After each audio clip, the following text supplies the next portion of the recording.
And today I'm going to be teaching you craftiers how to make Indonesian beads, which were made famous by Jesse James.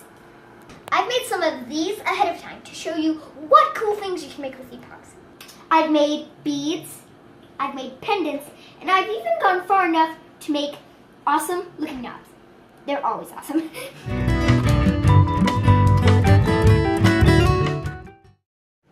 Beads are especially easy to make. You can use chain, wire, ball chain, or yarn, and many other things, of course. There are many different colors of chains and ball chains.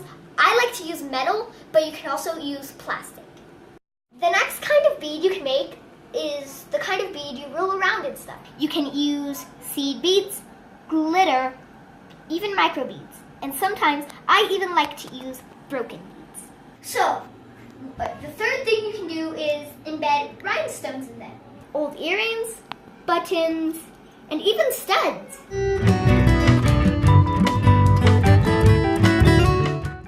Today I'm going to be working with epoxy sculpt, of course, made by Abe's.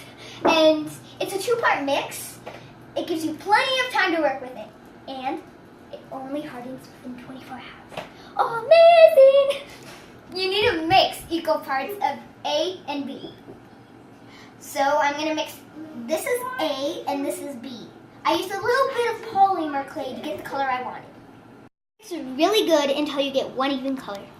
And when you're done mixing it, you want to put it back in the form of a ball. There, all mixed. Now, you take as much as you want off, but it depends on how much you take off, how big the bead is going to be. You can start shaping it into whatever shape you want. I like to do the shape of a circle, a tube, a rondelle, or even a square, and many others.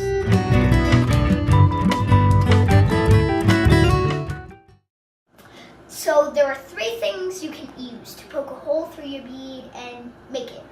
You can use a baking stick.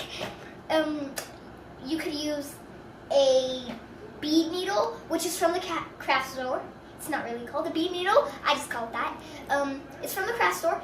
This is also from the craft store, but I think this one is the best. The reason why is because it can fit through all the bead caps. It's not too small or too big, it's just perfect. And if you put a bead on it, it has somewhere to rest. These right here are eyelets. These right here are bead caps. The nice thing about eyelets is you can fit them on the European chains. And bead caps, well, they wouldn't fit because they have too small of a hole. Magic. So I'm going to poke a hole through the bead now. You don't want to push too hard or it will lose its shape. But once it's on the stick, if it lost its shape, you can just reshape it. And you want to be really careful when it's up here because, well, if you push, you most likely will leave fingerprints or mess up the shape very bad. You have to be very careful. That's why I like to just swiggle it back and forth like this, because then it gets through very easily and it doesn't get damaged or misshaped.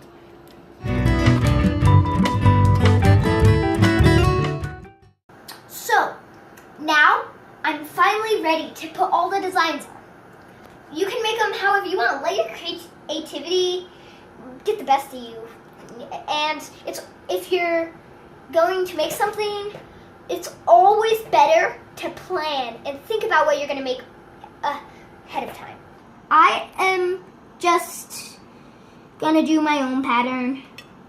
There are many more patterns than the one I'm doing. Anyone can do this. It's fun too. And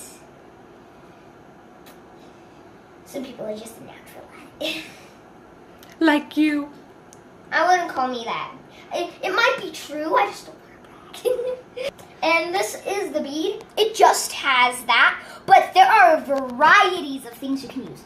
There's chains, rhinestones, there's glitter, there's seed beads, broken beads, and there is so much stuff. It's countless. I'm gonna add 2 or 4 silver rhinestones. It's best to try and push them in deep enough, but not too deep. Like if you have a rhinestone like this, if you don't push it in deep enough, then it's certain to fall out. But if you push it in too deep, then there will be like this rhinestone and then like a little tiny hole, and it won't look as good.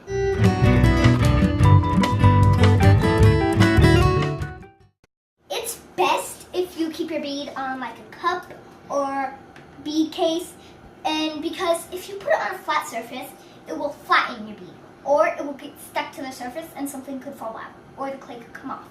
And it takes about a day to dry, so if you put it on this and then like after 12 hours you move it, it still will probably flatten, so it's best to keep this on it the whole time. Don't sniff the glitter, Lilah! What? Did you sniff it up your nose? Yes! Oh, that had to hurt. Did that hurt? No! Why'd you sniff glitter? I don't know. And yeah, that's it. So goodbye. Have a great Thanksgiving.